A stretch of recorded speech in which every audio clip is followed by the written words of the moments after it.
What's up, everybody? It is time for a little teeny tiny live before lock tonight. Just 3 games today, but cool stuff for us to go through. I like some of these small slates, Eric. You know, there's some leverage spots to talk about. There's some interesting happenings that end up happening on these 3-game slates.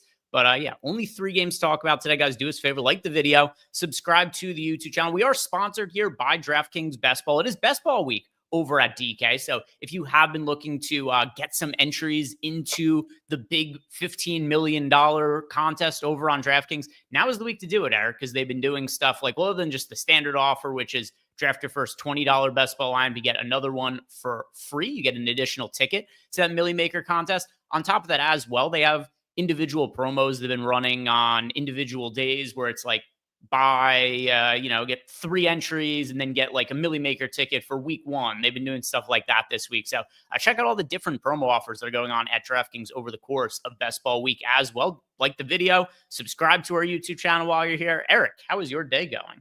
Going all right. Not a great early betting window here. Mark Vientos did not get home here in the 8th. That is hurtful. Had his over 1.5 hits plus runs plus RBIs. Had the over of the game and was smart enough to inherit the juice at 7.5 because it was a very valuable half run. Literally ran out exactly the way I talked about. It's 5-3. I was like, I really want to have 5-3 covered. So just kind of a math thing that was kind of fun to put together last night for Lindy stuff, but been on a pretty good run there. So I'm not going to complain too much. Happy to be looking at a 3. I like this slate. I'm playing one lineup, but partially because I have some bets out and I've got some other stuff that I want to kind of take care of tonight as far as like getting everything updated for tomorrow. There's freaking 15 games like every day, it seems like, outside of Thursday where it's 9. So nice to get a little bit of a lighter day today, but ready to ramp up tomorrow with a huge slate. But today, this is an awesome 3-gamer. At least we got tons of leverage spots galore. I mean, it's going to be awesome. Yeah, and as far as the pitching ownership goes, we'll talk about DraftKings and FanDuel independently here, and there are no contrarian pitching options, which I think is kind of interesting, Eric. There's nobody who's, usually there's one super shitty pitcher will be like 3% owned on a 3-game slate or something like that. We don't have that. All of the pitchers are at least 20% owned. The ownership is kind of oddly grouped together on DraftKings. You've got Sonny Gray is 60% owned. Then you got Giolito's 35% owned. Jason Alexander's 22% owned. Luis Gil is 40% owned. Brandon Young is 20% owned. Joe Boyle is 23% owned. So there's nothing crazy in terms of contrarian ownership at pitcher. Just wanted to give you guys the breakdown of everything there is to look at there. But we're on a start here is by talking about Sonny Gray. He is the most popular pitcher on the slate. He is pulling 60% ownership. You guys see here, I ran the Sims, and what do we end up getting to in terms of Sonny Gray exposure here? Actually came in way underweight to the field to Sonny Gray, where you guys could see favored the top 150 lineups in the Sims, and Sonny Gray only showing up in 23% of top 150 lineups. What do you make of Sonny Gray relative to the massive ownership he's garnering? Yeah, he's got too much ownership, I think. I mean, this is a freaky ballpark, obviously, and despite the fact that he leads the entire slate in XFIP, in terms of FIP, 3.2 FIP. I mean, he's just been awesome in terms of like being a real life pitcher. He has a couple of things that are a little alarming. 13.8% home run to fly ball ratio. The strikeout stuff hasn't been as elite as like some other guys, not necessarily on this slate, but like on the day, there are some other guys that were going that the strikeout stuff hasn't been as pristine. And we've just kind of seen some lackluster starts, I think, from Sonny Gray, that you get this kind of ownership coming in on him, and now St. Louis doesn't have a lot to play for. He's gone 91, 90, 92, 88 pitches. I don't think there's a lot of reason for them to ramp him up to 9,500 at any point going forward. It kind of tightens the group a little bit. So while he's got the highest projection, and if you're playing cash, you're just clicking on Sonny Gray for that reason, I'm playing one lineup, and I was never going to play Sonny Gray in it. Yeah, and not to get too far ahead of ourselves, but just based on some of the ownership and what comes out of the Sims, I think the Rays are a tremendous leverage stack today against Sonny Gray. And it's not because I think Sonny Gray sucks or anything like that. I think of all the pitchers on the slate, he's pretty clearly the best for this season, but it doesn't mean he warrants 60% ownership, particularly when you consider, like you said, Eric, the ballpark he's going to be pitching in, where, I mean, we've seen just recently I mean, the Yankee, what was it? Two more players double donged last night for the Yankees, Trent Grisham and Austin Wells. You had the game before that, the Yankees at 9 homers. This is just a crazy hitter-friendly ballpark, and especially at this time of year during the summer. So Sonny Gray, there is a significant risk of him getting lit up because that's kind of what we've seen happen throughout the year in George Steinbrenner Field there in Tampa Bay. So Sonny Gray, I still think people should be playing him in cash games if you're crazy enough to be playing cash games on a 3-game MLB slate. Like, he would still be the cash game play in that kind of consideration. For tournaments, though, I prefer to be underweight to the field and even like stacking against him a little bit for leverage purposes. In the 8K range, Eric, here's what we've got to look at in the 8K range. We have two pitchers. That is Lucas Giolito, who's 35% owned, Jason Alexander, who's 22% owned. Giolito, it has been a little bit of an up and down season for him. I mean, kind of his entire career has been like that top prospect who really struggled. All of a sudden, he develops into an ace, and he's a Cy Young candidate sort of pitcher. Then all of a sudden, Lucas Giolito sucks, falls off a cliff entirely. He's had a little bit of a resurgent season for the Red Sox, but still not quite the player he used to be. And then you got Jason Alexander, who, of course, most notably was George on Seinfeld, now pitching for the Houston Astros in the big leagues.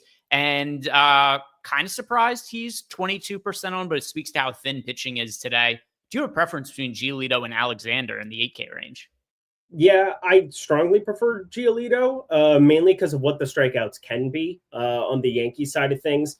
Is Giolito all that good? No, he's really not. 248 expected ISO to lefties. That is a disaster when you're going into Yankee Stadium. But the one plus is that it's not exactly 100 degrees out there in Yankee Stadium with, 80% humidity like we see a lot of times around this year. Like, U.S. Open tennis is coming up. Flushing Meadows gets to be just ridiculous on those hard courts, but it's been pretty nice. If you watched any of the qualifier stuff today, they've had great weather, and it's 70 degrees today. The wind's blowing in from left field. Everything looks like a spot where he could potentially survive and be all right. I mean, I thought this was going to be like a 9.5 total. We're looking at 8.5 pretty much across the board. I don't really feel like playing anything on it there, but I mean, that should just be a little bit indicative of what we've got with this weather.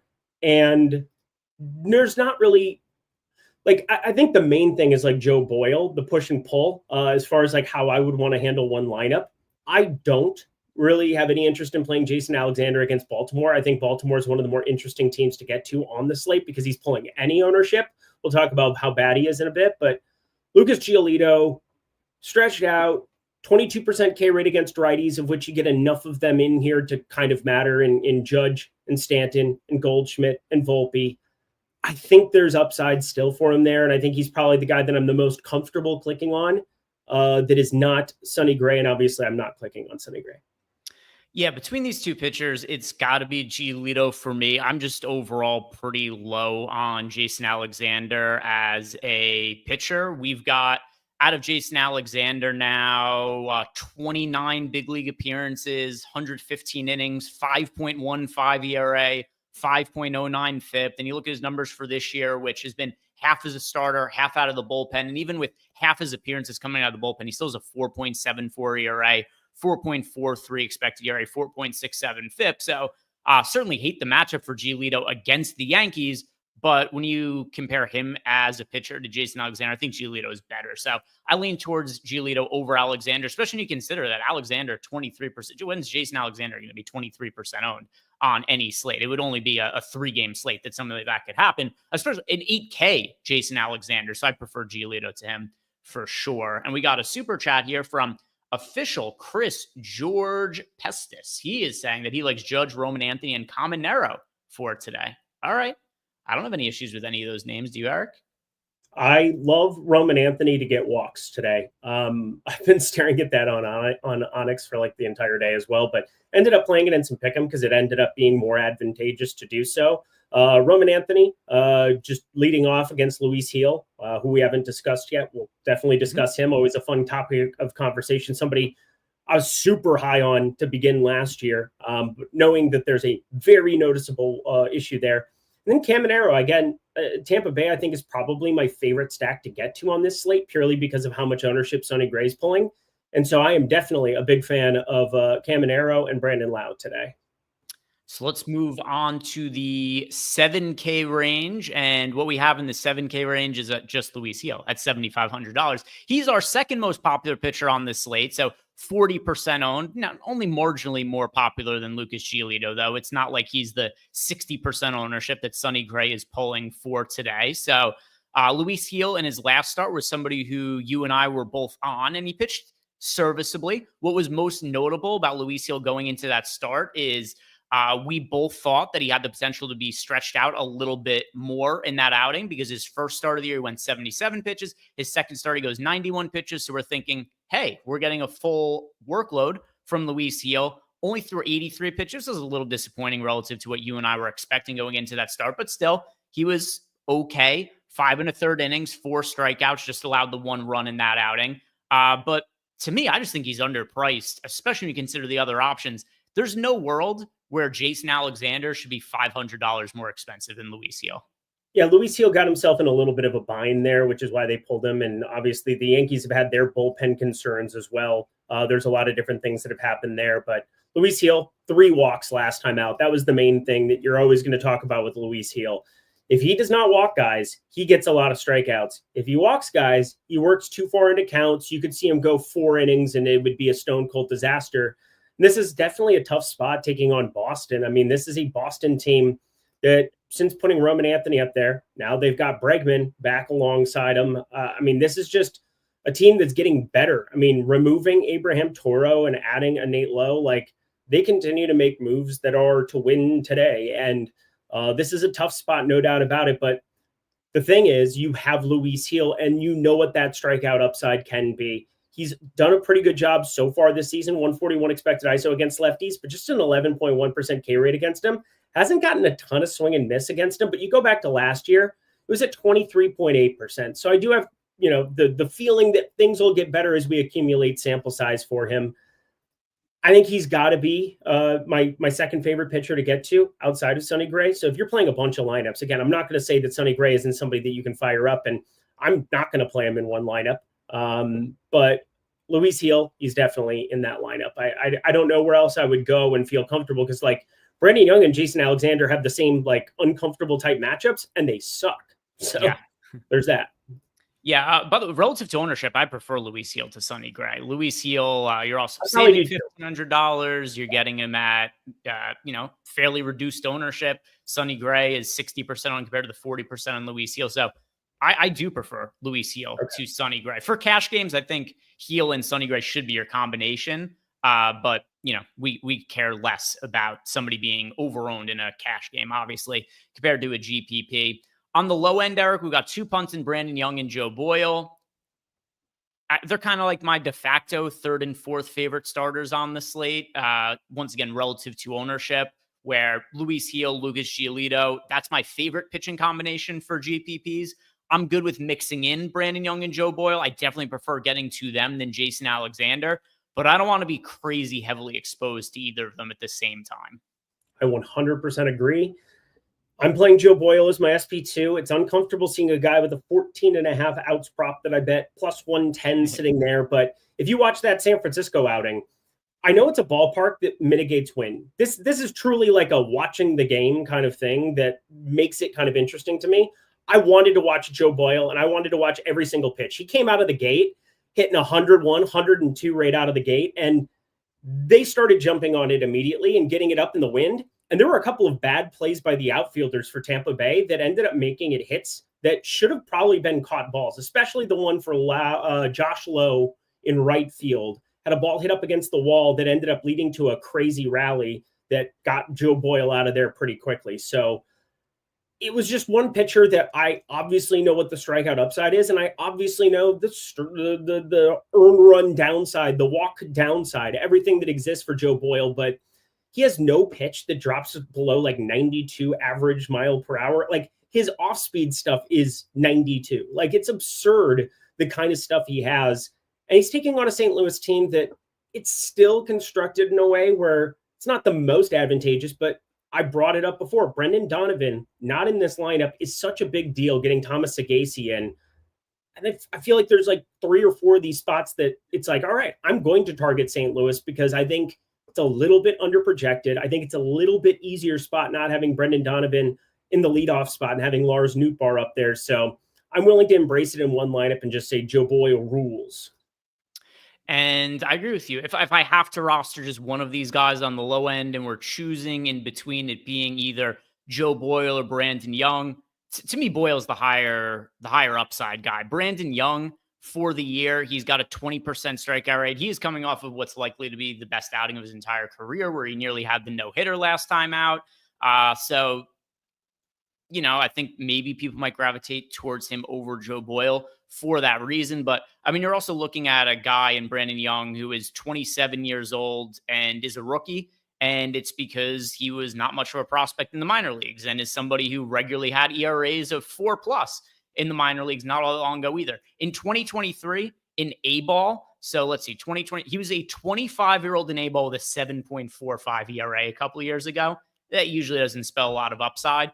I don't have a lot of confidence in the quality caliber of pitcher Joe Boyle is, but like you said, Eric, he could touch 100 miles per hour. He could generate swing and misses, whereas Brandon Young's he's a quadruple A guy. He's somewhere in between being a big league pitcher and a minor leaguer. Ultimately, over the next few years, he probably is going to go back and forth between being in the minor leagues and then somebody gets hurt and he's a spot starter for a couple of outings. That's the kind of guy that he is. So I'm looking for the most upside I could possibly get on the low end. That's probably going to be Joe Boyle. Brandon Young may be a little bit safer just because Boyle is pitching in Tampa Bay, which is super hitter-friendly conditions. But for GPPs, give me the upside with Joe Boyle. Any other thoughts on the pitchers for today?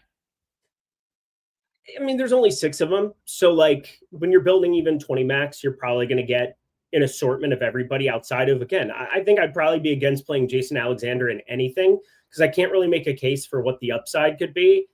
Other than like Baltimore doesn't have Adley Rutschman. He's on the IL. They're, going to probably have a weaker lineup than what they had projected. Like when people cite the entire season for a team like Baltimore that lost Ryan O'Hearn and Ramon Laureano and Cedric Mullins, and now is going to be without Adley Rutschman. Those are like 4 of their top 7 bats that they had all year long, 4 of their top 6 bats probably. And so it's just a completely different construction of a team. You could say the back half of the lineup has more strikeouts. You could say something like that, but I just don't see how Alexander is going to be that dude at any point in time, period, end of story. If he ends up optimal, I'll probably just pull my hair out today. So let's talk about pitchers on the FanDuel side and how I might want to approach them when it comes to FanDuel. So if we look at the FanDuel slate for today, trying to load it up right here. All right, my computer's being slow. I'm going to try my phone. Today, Gregory. Well, I have to pull out my phone. There's nothing I could do. I'll try refreshing my browser here. But anyway, over on the FanDuel side of things, you've got Sonny Gray, $9,300. Luis Gil is $9K. So what's different about FanDuel is that when you're looking at the potential pitching options there, I consider Luis Gil and Sonny Gray to be the most talented pitchers overall on the slate, but they're about the same price over on FanDuel, which is way different than we're looking at on DraftKings. Luis Gil is $1,500 less expensive. So on the FanDuel side of things, Eric, who do you prefer between Sonny Gray and Luis Gil when now we're looking at them being about the same salary? Oh, kind of tough. I mean, I hadn't built anything out for FanDuel today. I'm just kind of looking at the contest now, but God, is that close? I mean, it's probably, I think this might be the spot where I'd be more inclined to click on Sonny Gray just because of the projection difference and like what we're looking at there.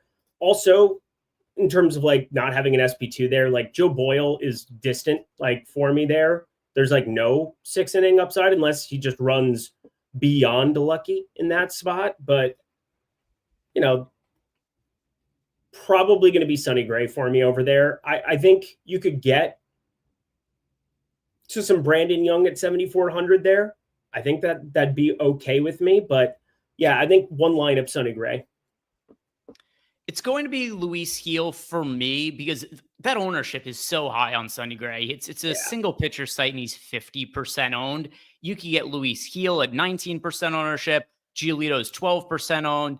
Alexander's still 9% owned over on FanDuel. That seems pretty high for me at $8,300. Then Joe Boyle, 5% owned. Brandon Young, 5% owned. So considering Luis Gil is about a third the ownership of Sonny Gray, that's going to have me leaning towards him. Then also, I mean, if you look at the team totals for the game, I mean, the implied team total for the Rays is 4.3. The implied team total for the Red Sox is 4.4. It's very, very similar. The team total is going up against Luis Gil as it is going up against Sonny Gray.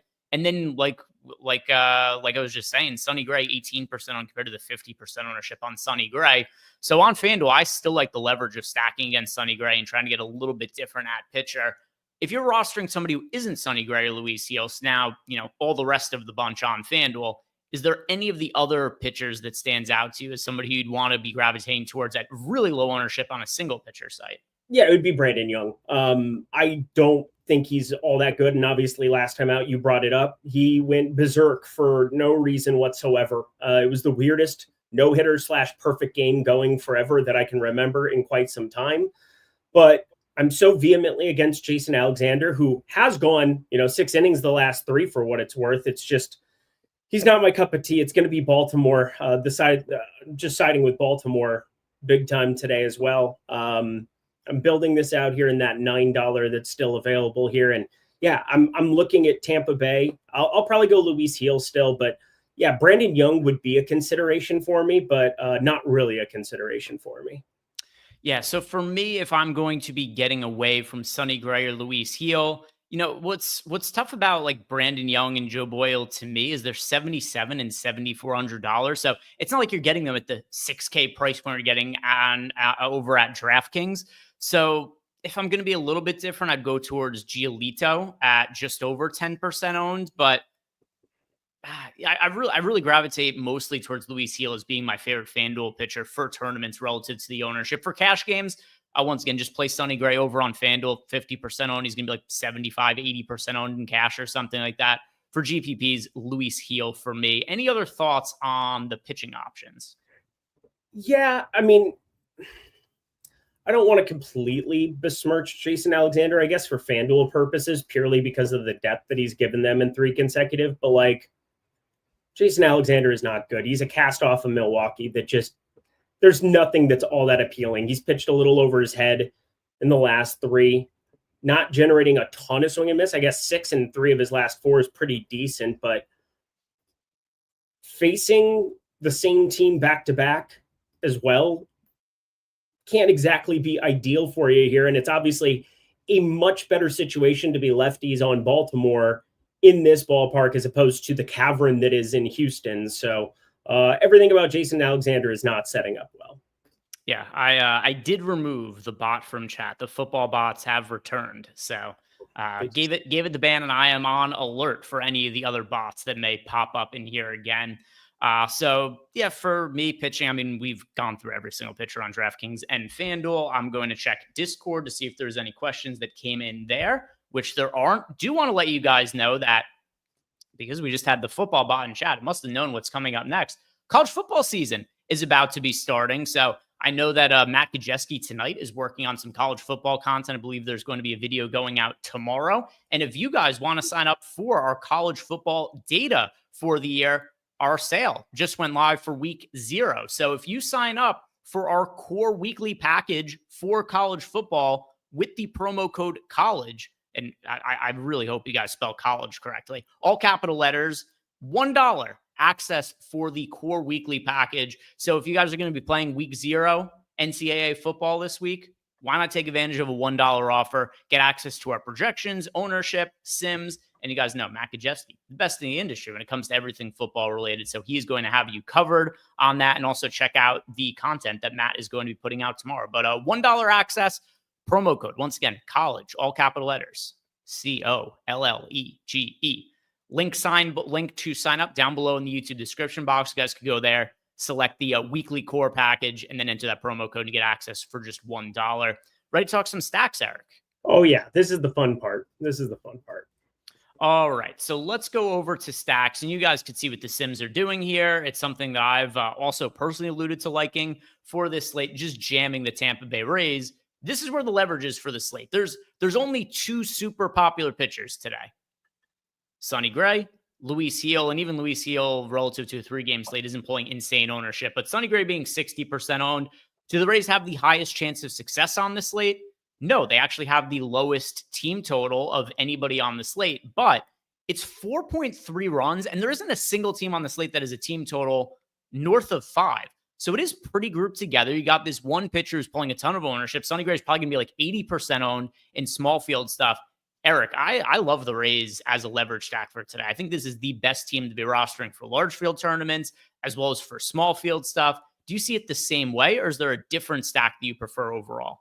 No, I'm completely there with you here. We get an opportunity to stack up against a 60+% owned pitcher that has some warts. Like, I love Sonny Gray, but there's no doubt 4.30 ERA, somebody who has found ways, and again, not that I'm citing ERA as the main thing, but that's just like the thing that jumps out where it's like, oh, okay, there's something here. He has nearly a 10% barrel percentage. A 260 expected batting average is a lot higher than you would expect for a guy with a 2.97 xFIP. But, I know you prefer FIP. 3.24 FIP for him a little bit higher. 3.81 expected ERA a little bit higher. 4.30 ERA a little bit higher. Has the home run to fly ball ratio and goes from pitching in St. Louis to pitching in Tampa Bay. That's a chasm of difference. It's a huge difference in ballpark here, especially for a guy whose profile is giving up fly balls and barrels. Yeah. So the park factor also has to play a pretty significant role in the decision making here. Also, I haven't looked at the park factors overall for the year. I assume, has George Steinbrenner Field been the most home run friendly ballpark in baseball this year, Eric? No, there was, I believe it's still Sacramento, but let me double check. Okay. Yeah, that would make sense as well. I'm going to Baseball Savant right now. Let's see. Home runs. Dodger Stadium. Interesting. Oh, that's three-year rolling average. I got to go to 1. Sorry. Okay. I clicked on the wrong thing. 1 year. It is Dodger Stadium. Wow. All right. So yeah, Dodger Stadium this year. Yeah. So it's been, not that this is not friendly, but they are tied for the 4th most homer friendly ballpark in baseball. Here's what it is. Number 1, it is Dodger Stadium. 2, it is Camden Yards. 3, Citizens Bank Park, where the Phillies played. And then tied at 4th, it is Rogers Center, where the Rays play. And then also George Steinbrenner Field, that is the Yankees preseason facility where the Rays are playing. And then the real Yankee Stadium comes in at 6th, just behind that. But as far as overall park factors go, still obviously pretty hitter-friendly ballpark on the whole. And then, still one of the top 5 most homer-friendly ballparks we have in all of baseball. So where does Sacramento fall into this? Yeah, so the main thing is, like, I use WOBA, and that's kind of my main thing, WOBACon, and that's routinely been number 1 behind Coors Field. And so I just assumed that it had to be number 1 in terms of home runs. It is sitting at 8th, Comerica, but this is also where it gets a little bit loud. So the way that they do park factors on Baseball Savant, and I've thought about this a lot, they're taking every player playing their games there, and they're making it identical somewhere else. Now, the thing that can change is you're used to your own batter's eye. You're used to potentially not having home road splits. And so, like, if it's already a hitter's park, you're going to see certain factors that increase. The main one being Yankee Stadium. There's nothing that would dictate a walk changing, but what changes is that a crowd is screaming and it's all for Aaron Judge, and Aaron Judge gets intentionally walked, and you see an increase in walks that exist there that, again, it's like, oh, well, this doesn't make any sense, but it actually does when you reverse engineer it. So it's all relative to the same players in the same places. Nafisa Collier, I thought she was going to play. She's out. That's annoying. I did too. I had a bunch of her unders because I thought she was going to play limited minutes, and I felt pretty good about that. Now, all those bets are going to be voided. So, what can you do there? Anyway, onto the baseball slate for today and stacks. You and I both like the Tampa Bay Rays as a leverage stack and a team that just has upside overall in general. Let's see, were there any other questions for today? No questions that we have had come in quite yet. So outside of the Rays, is there another team that you are prioritizing as a stack tonight, Eric? Yeah, the Baltimore Orioles. If I'm going to be this against Jason Alexander, I better at least have some Baltimore in my life on the other side. We just brought up the park factors there. You also have some cheapies that help really make that lineup work. I want to highlight Star Center. Samuel Basallo, who's going to be your everyday catcher now. It's funny how Baltimore has like two generational catcher prospects, but Basallo is behind Adley Rutschman here, not making him expendable. Adley Rutschman is, phenomenal, but Basallo is really, really good from the left side. And this is a great ballpark for him. And I wouldn't be shocked to see his first home run leave the yard right here, right now. Batting sixth, 3,200. I really like him. I like Gunnar Henderson. I like basically all the lefties going up against Mr. Alexander because there's no doubt Jason Alexander, 206 expected ISO, 235 actual ISO, 15-degree launch angle. This is not a good ballpark for him to be walking into against the lefty power at the top and middle of this lineup now. Yeah. So for me, I'm trying to figure out what it is that I really want to be doing with other stuff. Cause like there really is a big gap to me between the Rays and everybody else. I guess I'm most inclined to say that the Orioles also for my second favorite stack, just because I'm so dumbfounded that Jason Alexander at this price point is pulling the kind of ownership that he is. And, it's not that he's insanely popular, but at 8K, he's just never be a guy who's 20% owned. Went over his numbers when we were talking about pitchers before, but the 4.74 ERA, the 4.43 expected ERA, 4.67 FIP. And then the Orioles also show up a good amount as a secondary stack, as well as a three-man stack. You guys see here showing up just as much as any team on the slate other than the Tampa Bay Rays. Orioles pretty reasonably priced. I like them quite a bit as well, Eric. Anything else that really stands out to you as far as stacks go? Yeah, Boston. Luis Heel, man. If I were playing more lineups, I would be on both sides of that a little bit more. But yeah, I'm playing one lineup on each site now, and I'm going to be very Luis Heel centric when you have 100% of him as your pitcher. Don't really know what else to say. I think Boston's still appealing because you never know when Luis Heel walks three guys and you get into the middle of this Yankees bullpen that's been a complete disaster for them. Even the guys who are supposed to be good suck. It's been wild times.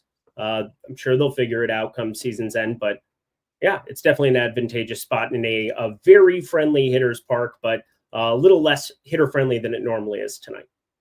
Yeah. Also want to shout out St. Louis going up against Joe Boyle just because they're playing at George Steinbrenner Field. We talked about the park factors there. And Joe Boyle, while he does present more upside as a pitcher than Brandon Young does, it's not like Joe Boyle is terrific by any stretch of the imagination. Also a guy who only has a 35% ground ball rate for his career. So you got a pitcher here who can generate swing and misses, does get strikeouts, but the ball gets hit in the air against him, and that could be problematic at times in this ballpark. So I think the St. Louis Cardinals, a team that also makes a little bit of sense here. Let's look at the FanDuel stacks as well, Eric. Is there anything on the FanDuel side that looks different to you than stacks we're liking for DraftKings? For reference, here's what we're looking at for FanDuel ownership as far as stacks go.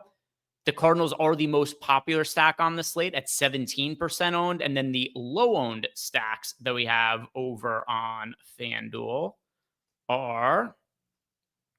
I had the wrong slate pulled up. So it's actually 20% ownership to the Cardinals, 26% ownership to the Yankees. Then you got 16% ownership to the Rays, 13% to the Astros, 13% to the Orioles, 12% to the Red Sox. So there's the correct ownership. So the Yankees and the Cardinals, both fairly popular over on FanDuel, and then everything else kind of has the same ownership. Is there anything that's different to you on FanDuel relative to DraftKings? I would have more Boston on FanDuel, I think, just looking at their ownership, lowest owned team over there. Tampa Bay is actually pulling some ownership on FanDuel, which I think makes sense. So just to talk about the difference between them, when you're only playing four and you talk about the 1 through 5 that I think are the most appealing from Tampa Bay, and then you get to like Pereira, who, has pinch hit risk for him as soon as they flip around to the other side. Like there's going to be some moving pieces, if you will. I would think, well, Everson Pereira is actually a righty, so that's weird. I'd say 1 through 6, you're actually doing okay there. But I specifically look at Lau, Caminero, Yandy Diaz, Chandler Simpson. They're going to pull a lot more ownership on FanDuel where you only can play up to 4 of them. And then, your full stacks there, Tampa Bay, I still like them on FanDuel, but I don't like them as much as what I do on DK. Yeah. So any other final thoughts about stacks? If not, we'll build out some lineups. Yeah, let's build some lineups. All right. If you guys haven't done yet, like the video, subscribe to the YouTube channel. So Eric and I will build a DraftKings lineup. We'll build a FanDuel lineup. We'll sim them out, see how they look. And by the way, we do have all the lineups in for tonight. And then we'll do some dong picks. All right. So we'll start with DraftKings, Eric. Do you want to build a Rays stack out? Yeah, let's do the Rays. This is the good stuff. All right. Let's get to the Rays then. And let's see who we like most. We'll sort by projections. And let's get to some of the core options from the Rays. I think we want Chandler Simpson in here. I think we want Junior Caminero. So we've got Simpson and Caminero. Who else do we want to put in the stack? Brandon Lau. Okay. We'll go to Brandon Lau at 5K. So we've got a pretty expensive stack going so far. So I want to try to add in a couple of less expensive bats, Eric. I'm going to go to Josh Lowe, who's only $3,800. And let's see, who else? We're going to go Bob Seymour, Big Bob. Let's finish it out with him. I mean, this guy, lefty with a ton of pop. He's got 30 home runs at AAA this year, 87 ribbies. He's going to strike out a lot. He also is a massive human being who hits the ball very, very far. Let's complete the lineup now. So we got our 5-man stack: Seymour, Lau, Caminero, Simpson, and Lowe. And we're going to getting filled into the lineup with us, which obviously not playing, not getting to Sonny Gray in this lineup when we've already got the Rays in here as a stack. So Heel and Boyle showed up as the pitchers, and then rounding out the lineup, Yanier Diaz, Gunnar Henderson, and Aaron Judge. Let's sim the lineup, see how it's looking. Well, I'm creeped out because, the Gunnar and Judge one, you have a lot of salary to spend. So I'm just playing those guys in single entry because hoping more people click on the Sonny Gray side, and I have Gunnar and Judge. I thought it was a unique combo, but hey, Sims love it, so I'm here for it. Yeah, Sims loving the leverage here. We got a really, really strong 105.5% Sim ROI, which, I mean, anything that we're going to build with the Rays is going to grade out much better than other teams. So let's go over to FanDuel now, Eric, and we'll build a FanDuel lineup. We do know that the Rays are going to sim out the best. So let's try to build another stack and see how we can make it look. Okay. Let's go to Baltimore. Let's do the Baltimore attack against Jason Alexander, and we want lefties. And on FanDuel especially, this is where you want to play Basallo. Like this is really great to get to Basallo there because catcher, first base, like he's just not going to be all that popular. And we're talking about one of the best like power raw grade catching prospects you could possibly run into from the left side. $2,300 over on FanDuel. So we're going to go with Basallo. I also want to plug Colton Cowser in at $2,900, Eric. And we'll go to Gunnar Henderson, who at $3,300, that's a pretty reasonable price tag for Gunnar Henderson. Who else do you want in this lineup? Let's finish it out with Jackson Holiday because there's some second base shortstop, but you play him at second with Gunnar Henderson in that lineup. All right. Let's see what ends up happening if we complete the lineup. All right. So we ended up getting Sonny Gray showed up in this lineup. And since it is a 3-game slate, I forget exactly what the parameters are, but I think 3 games or less, the optimizer could put up to 2 hitters versus pitchers. So Sonny Gray's in the lineup. Chandler Simpson and Junior Caminero still did show up in it. And there's also Aaron Judge and Jeremy Pena to round it out. Let's run the sim and see how this lineup looks. I will say I do prefer, if you're going to play one of the two, Chandler Simpson just makes a ton of sense because of the stolen base upside. If you're just looking to only play one, get Caminero out of there. You could flip-flop it and move it. But, yeah, there we go. Still positive. Positive. Watch. I'll build one really quick here as a Rays stack. I'll bet it grades out so much better on FanDuel. Let's see. All right. So instead of going to the Orioles, let's just go Rays.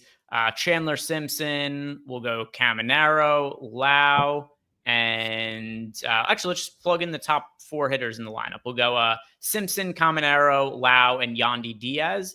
And now let's see if we complete this lineup, what gets filled in, and then we'll see how it ends up simming.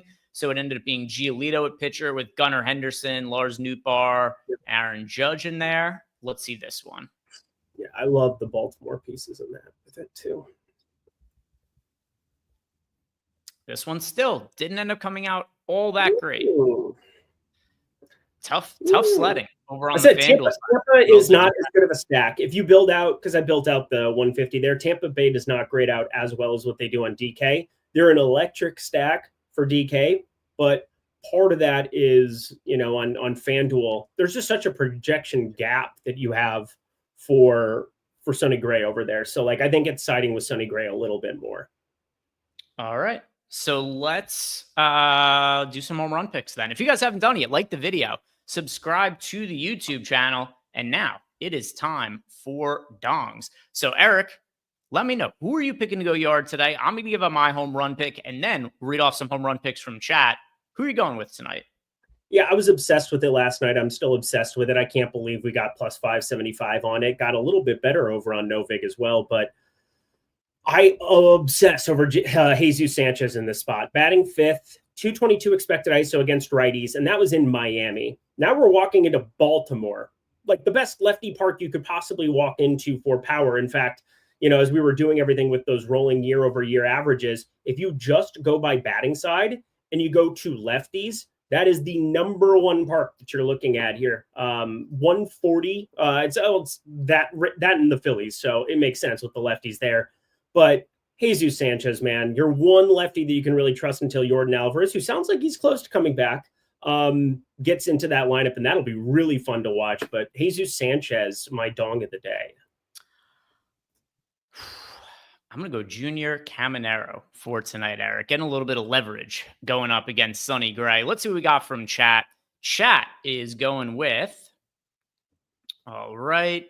Scrolling up, you see Malukar is picking both Lau. Kind of hard because I know the names are spelled the same, but Lau and Low we've got from Malukar. We've also got in here Gunnar Henderson from Ken Ratty. SVT Mike is going with Jaron Duran. We've got Gunnar Henderson as well from Malukar there.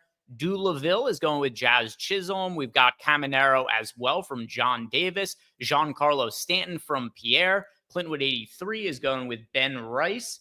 And that is it for home run picks from chat today. So guys, thank you very much. Ram 33 is going with Jeremy Pena. There's one other one that ended up getting dropped in. Less people to choose from today with it just being the 3-game slate. So guys, thank you very much for watching. Don't forget, if you're going to be playing college football this week and week 0, just $1, you get access to our core package for college football. $1. So take advantage of that deal. Now, also, don't forget, it is Best Ball Week over at DraftKings, so take advantage of all the different offerings going on over in the DraftKings Best Ball streets. It's Best Ball season, and DraftKings is giving all customers a can't-miss offer. Draft one, get one. Enter a lineup in the $15 million Best Ball contest for just $20, and you'll score another Best Ball ticket to play free for a share of $15 million, giving you a second chance to win big. Download the DraftKings Daily Fantasy app now to draft your $20 Best Ball lineup to play for a share of $15 million and get a second ticket to play free for a share of $15 million. That's 2 chances to win big without ever setting your lineup again. Draft one, get one, only on DraftKings. The crown is yours. Gambling problem? Call 1-800-GAMBLER. In New York, call 877-8-HOPE-NY or text HOPE-NY at 467-369. In Connecticut, help is available for problem gambling. Call 888-789-7777 or visit ccpg.org. 18 plus in most eligible states, but age varies by jurisdiction. Eligibility restrictions do apply and void where prohibited. 1 per customer. Enter the Best Ball $15 million headliner contest by September 4th, 2025 to get 1 bonus entry. $20 entry fee required. Reward expires in 30 days. See terms at DraftKings.com/NFL.